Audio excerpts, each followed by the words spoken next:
Ka 5'9" ko na sa PLP. Isa tayo. Dito pa rin sa Qatar. Security pa din. Test lang, di ba?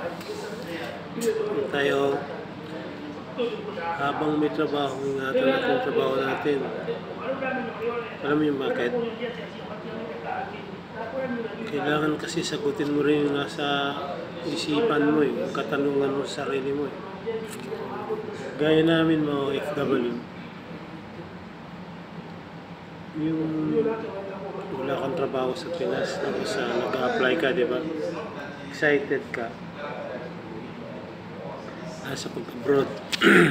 Tapos pagdating mo dito sa abroad, yung gusto mo na naman uwi. Gulo, di ba?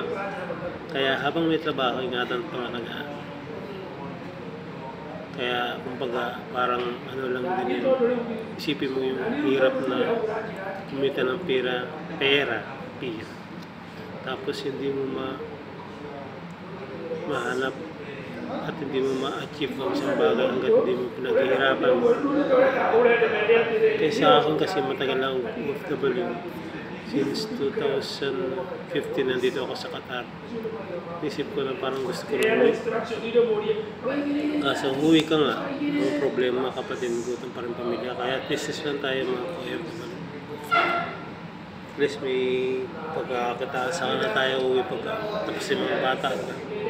Ating mga anak, yun ang advice ko sa atin. Kasi sa akin ganun. Yun ang ano ko. Tayo na palagi ba?